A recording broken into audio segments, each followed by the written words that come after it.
Okay, officially I have 207 minutes, but I'm not going to use hardly any of those. Okay, Safe Sanctuary. First United Methodist Church of Houston and affiliates, Safe Sanctuary. Now this is a requirement by the United Methodist Church for anyone that works with children or teens. Every single year it has to be redone, so that's why we're here. And to be perfectly honest with you, I'm going to be reading a lot of what you already have because that's just how it goes. So, the procedures for staff and volunteer workers with children and youth. The First Methodist Church of Houston and its affiliates are committed to providing a safe and secure environment for all children, youth, and volunteers who participate in ministries and activities sponsored by the church. That includes the church here with D groups, with children's worship, across over there in the worship center. It includes Wesley Academy, and it includes Quillian. It also includes Neighbors in Action and First Choice Ministries. So it's not just what happens here on Sunday mornings, but anything that has to do with the church. Let's see. So if you do anything at all through the church with children, everybody that does that has to have this. Definitions of sexual abuse and or neglect. Here we go. As used in this procedure manual, children and youth shall include all minors from birth through their 18th birthday who are engaged in a program or activity sponsored or supervised by the church. Worker, as is written in the manual, a worker is any person, regardless of age, who performs full-time, part-time work in the church and has contact with children and youth, whether you're staff, actually paid staff, or a volunteer. So we've got children, we've got youth. Safe Sanctuary Worker refers to someone who has completed these requirements. So after today, that will be all of you. I think that's the main point of that page.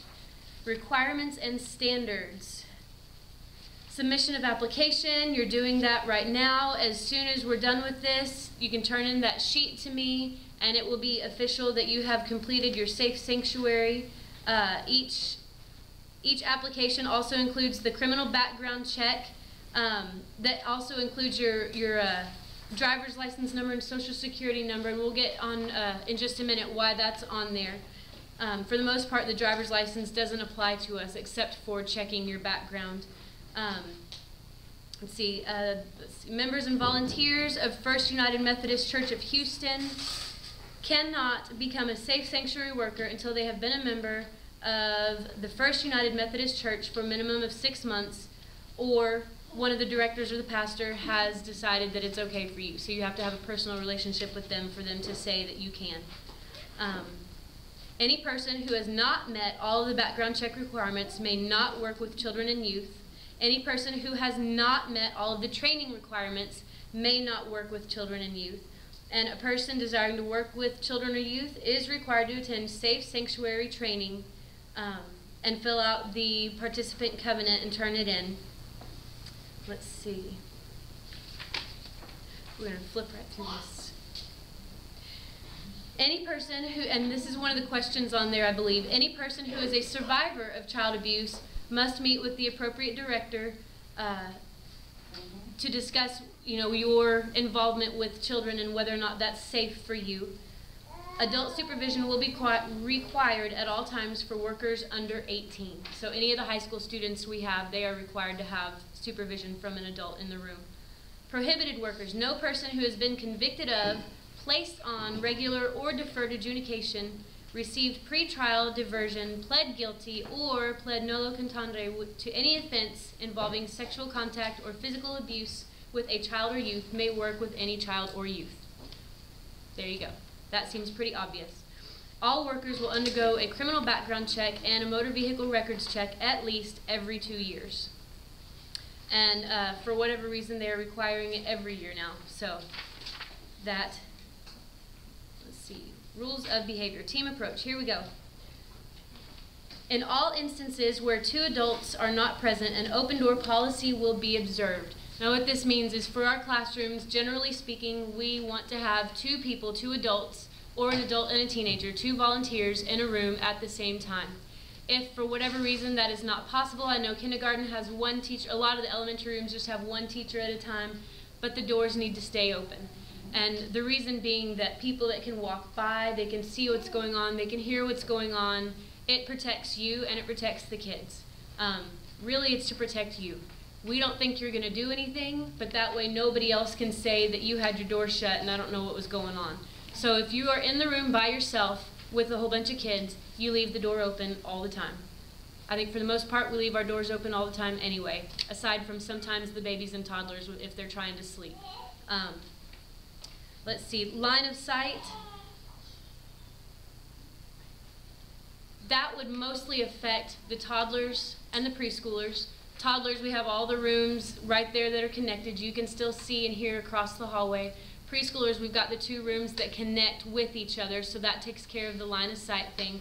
Again, door open, you have to be able to see another person. Restroom procedures for elementary children. It is recognized by the church that there are substantially more female workers than male workers.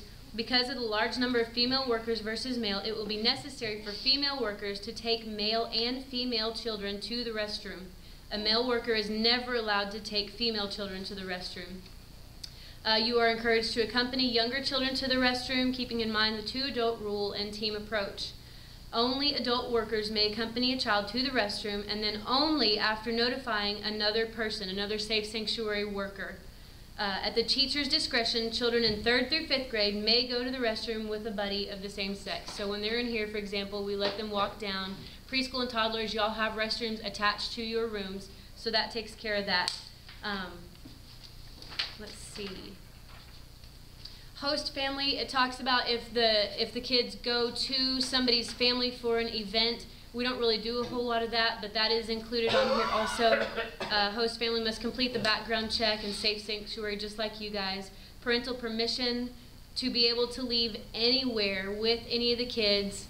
At a church function, we have to have written permission from the kids, which we would naturally get in the event that something like that was going to happen. Overnight or off-church property activities, same thing, parent permission, which may happen later this year for the elementary retreat. We may be doing it here, kind of a lock-in kind of thing, so we will be getting that. Supervision, all children and youth activities will include adequate supervision from no less than 15 minutes before the scheduled start of the event, whatever it is. Program staff and administrators of the church will supervise ongoing programs and may make unannounced visits into the classrooms or other locations where the events are taking place. Corporal punishment of any kind is prohibited. No spankings, no swatting hands, nothing. We do not touch them, period, unless you're changing their diaper or if they want to hug.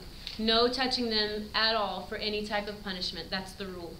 Reporting any inappropriate conduct or relationship between anyone and a member of the children's youth group or children or youth group must be reported to the director immediately, in which case we would follow the procedures outlined in the Safe Sanctuary Policy for reporting. Worker training. All workers will be required to complete Safe Sanctuary Training Seminar, which is why you're here. You need to receive your annual training by the Texas Annual Conference of the United Methodist Church, which is where all this material comes from. Let's see. Responding to allegations of abuse or neglect of a child or youth. Reporting. When you suspect that a child has been abused or neglected in any way, the first step is to contact either the executive pastor, which would be Paul, or you could contact David Pendergrass, or me or Teresa as directors of the children's ministry. If it's an emergency situation, 911, somebody in your room probably has a cell phone, or come find one of us. We call 911 if it's an emergency. Let's see, anything that needs to be reported to the Child Protective Family Services, that would be done by me or Teresa or David or Paul. Any written reports and all that, we would be the ones handling all that. If there is cause to believe that child abuse or neglect has occurred, such cause will be promptly investigated by the appropriate director, the director of finance, and appropriate executive pastor. Immediately upon determination that there is cause to believe that child abuse or neglect has occurred, the senior pastor will be notified and the executive pastor will arrange for immediate reporting to Family Protective Services or local law enforcement. The worker will keep all information pertaining to the abuse and neglect confidential, communicating about the incident with no one except the appropriate regulatory or law enforcement authorities, directors, and pastors. The reason being that we don't know all the facts about everything that's happened. What you're reporting is a suspicion, most likely. That's what you would be reporting. And we don't want word to get out that so-and-so did something to this little one right here when we don't exactly know. We haven't gotten all the information from everybody that is involved. And we certainly don't want to go out and embarrass anybody or embarrass, you know, the pastors or the church or anything like that with something that may or may not be true. So again, any details that you have about anything, whether it came directly from a child or if you saw something happen, needs to be kept between you, the directors, me and Teresa, or the pastors, whoever you're talking to. Should child abuse or neglect allegations occur, the person suspected of abuse shall be removed with dignity from further contact with children and youth until an appropriate investigation has taken place. We're not going to embarrass anybody. Don't make a big deal. You know, don't go talking about this person to any of the other volunteers or the parents or any of the other kids, certainly not the kids. Talk with us. We'll take care of getting them out of the situation and move on with class as best as you can. Workers will treat each allegation seriously with confidentiality and respect for the privacy of all involved persons. Workers will cooperate fully with civil authorities. Workers will extend genuine care to all victims of child abuse and neglect. Having dealt with lots of children who have been abused and neglected, it is very embarrassing for them to even walk in a room and think that somebody might know what happened. So it's going to be very important to make sure that they are treated like every other kid. You still love them, you still teach them, still give them hugs if they want, you know, all those kind of things that you would do for any other kid in any other situation. You don't have to talk to them about it. In fact, it would probably be best if you don't talk to them about it, just because there's going to be other kids around that are hearing what you're saying. And if they do say something to you, again, that's more that you would have to report in that instance. Let's see. In the presence of another person, notify the parents or guardians of the child of the allegations. You should lovingly and carefully reach out to the victim and the victim's family, extending all pastoral resources that are available. Never respond in a negative or non-supportive manner to the alleged victim. After an initial investigation, if there is believed to be justification to notify authorities, the director or pastor will make certain that all efforts at handling the incident are documented in writing, including dates and times. Again, that's us. That's not y'all. Y'all are doing the reporting to us. We have to do the handwritten stuff. Work in cooperation with any and all civil authorities. Resolve allegations of abuse and or neglect within the shortest time needed to conduct a thorough investigation. We don't want this dragging out for years and years and years. Respect the confidences and sensitivities of all persons involved, and investigate any allegations involving clergy in accordance with the latest publication of the Book of Discipline of the United Methodist Church. Non-retaliation. This procedure prohibits retaliation against anyone who, in good faith, reports allegations of sexual abuse or neglect or assists in investigating charges. So that means nobody is going to be able to come after you for saying, I think something might be happening, which gives you the freedom to say, I think something might be happening. Whether or not it is, if you think something is happening, you need to report it. Anyone found to have participated in retaliatory actions will be subject to disciplinary action and may be terminated as a volunteer or employee of First Methodist Church of Houston. So if you do report something and somebody does something to you, as in you shouldn't have done that, why did you say anything, you know, I'm going to get you back, let us know, because that behavior is unacceptable across the board, from staff to church members, to volunteers, whoever it is. Nursery and toddler protection procedures, we talked about this earlier. Drop off and pick up. Parents need to have an identifying tag that matches the one of their child. We use the bracelets with the numbers. Register their child on the roster each time. Tag placed with their name on anything that they bring with them, on their back, on their bags, on their cups. Any toys that they have, try to make sure that they are labeled in some way. When they get picked up from their parents, check the tag, make sure the numbers match. make sure they have any of their personal items, and the parents need to initial that they took their child with them. That's just to make sure that the right person got them. Personal items should be labeled for the child, like we said, diaper bags, blankets, clothing, pacifiers. We do have permanent markers, so if they aren't labeled, feel free to write on it with one of our markers. It is recommended that no personal toys or valuable items be left in the nursery, obviously. Restrictions.